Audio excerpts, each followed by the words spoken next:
What's good, y'all? My name is Rafael Medina, and I'm a street photographer from Providence, Rhode Island. And today I want to discuss some tips that I think would be helpful if you're just starting to do street photography.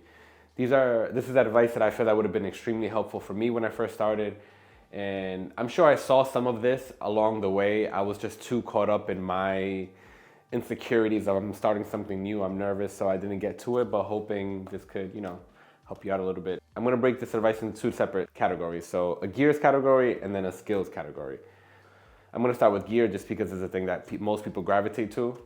A real quick rundown of how I used to treat gear when I first started street photography. I was obsessed. Like I thought gear was everything. Always looking into gear, always looking at reviews, always looking at new cameras, all this stuff. It wasn't until I learned to let that go that I realized that I'm just focusing on the wrong thing. I needed to focus on my skills. I shouldn't have focused that much on gear because there's no reason why I should want a $3,000-$4,000 camera or need a $3,000-$4,000 camera at the time. So my first advice would be to not focus too much on gear. Focus on whatever it is that you have. So no matter how cheap the camera is or if it's just a phone camera, I promise you that whatever you have is more than enough to do street photography nowadays. Start there and then you kind of could move forward down the line, invest in something else, but at least to start, just use what you have. I don't think you should be spending money. There's so much that you can do with your phones nowadays. I've taken some of my favorite photos with my phones. I've sold photos at galleries with my phones on my website. It's my everyday camera realistically, because if I see something and I like the way it looks, I'm gonna take my phone out. Are there better cameras that I equip for that moment? I'm pretty sure, but I don't have them on me, so it doesn't really matter at that moment. So focus on what you have when it comes to gear. Now, if you don't have something, or you just want to invest some money into something, my second advice would be to consider a point and shoot camera. A quick story, the first camera I ever had was the almighty Canon T3i. Yes, so many people have had this camera as their first camera, so it was mine as well. It was a gift from a previous, much older relationship. It was a beautiful gift. She saw that I was excited when I saw my sister's husband with one, so she surprised me for Christmas and bought it for me. And at the time, I didn't know what to do with a camera, so I was just like, oh my God, I got a camera. I thought it was crazy. And I take it everywhere with me. I don't know what I'm doing. Everything's auto. I didn't even know that I wouldn't even consider manual. And after the first month, I was like, this is just huge to carry around. It's so cumbersome to have this huge camera with me at all times, especially when I don't know what I was doing. I was taking it to places that I really shouldn't have had a camera on. But I was just figuring things out. And then because of that, I put it down and I didn't touch it until years down the line. I decided to start doing photography. And it was like, oh, I have this camera that I received a long time ago. I think if I had something smaller, if I was just focusing on just taking photos of what I like with something more compact, it would have been a lot more impactful in my life. And a few recommendations for point and shoots. I used to have a Canon G7 Mark II. I'm sure you could get one used, maybe for under $500. I could be wrong. Great cameras. I've taken so many photos that I really like with that camera.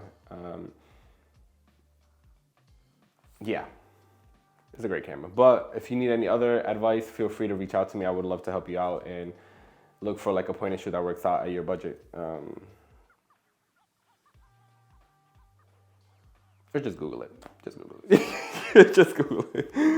And to add one more thing to gear recommendations, I would say to consider getting a new lens over a new camera if you do have a camera and you are looking to invest into a new one. If you just have a kit lens right now, that's cool. You could do a lot with that. But a new lens could change your life, my friends. You don't even know. When I first invested in the Nifty 50, first and foremost, I didn't know that cameras couldn't zoom. It's only a 50mm lens. At the time, I wasn't aware of them. So I was like, this camera doesn't zoom in and out? This is garbage. But it was the complete opposite. It was the greatest lens I invested in at the time. And I still think the most important lens I've ever had just because it was such a force within my first few years. And I used it for everything. So a Nifty 50 brand new is $130. You could get it used for probably under $100. It's a 1.8 aperture usually. And it would change the way a lot of your stuff looks. So consider a new lens over a new camera. My last recommendation when it comes to gear is to stop focusing so much on gear reviews. I know you're looking at gear reviews. I'm not even gonna ask you. I just know it. I had everything on my watch later for gear reviews. I was waking up and just I'm gonna do more research today, more research, and more research. And It didn't make any sense. I know you're looking at gear camera reviews. I think that just clogs up your brain from like the things that are important. So let that go, remove it from your watch later. Just move on from it, look for other stuff that would benefit you in other ways other than just like looking at brand new gear. So now I want to focus my advice on skills, like skill development and things like that. This is advice that I feel that would have gone a long way for me. So first and foremost, show up and be present. That's really what you need. You have to show up. If you want to do street photography, just show up. Just go to the streets and shoot. It doesn't matter. You don't know what you're going to shoot, but just go and shoot. The first 2 years, I wasn't out as much because I was just always self-conscious. I didn't know what I was going to be doing. I didn't know what I would take. I didn't know if I would get anything. There wasn't a street photography community out here around that time like that. So I felt very alone in that process, and I also just didn't understand what I was doing. But the more I went out there, the better I felt, the better I got with my work. So just be present when you're out there.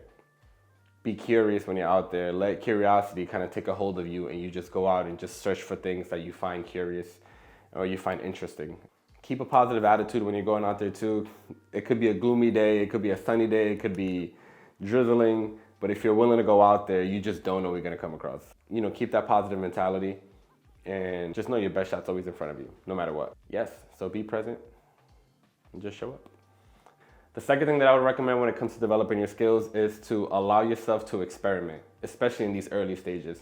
You don't know what you like. I barely know what I like now, but in the beginning, you just don't know what you like. So just experiment with the things that you find interesting, whether it's lighting, whether it's colors, whether it's editing, whether it's composition, whatever it is, just try it. Try it, and in that process, you'll figure out your style. You know, I used to be obsessed with having my own style, and I felt like I didn't have a style and all this and that. And then once I started to only focus on the work, and once I let that go, then I ended up developing my own style in that process. And I feel like I barely have one still. Like I'm still always just kind of, I'm not even searching for it because I'm just doing what I like. And I think that's the most important part. But I remember a friend reached out to me once and was like, oh, I liked the editing style you've developed. And then I was like, what?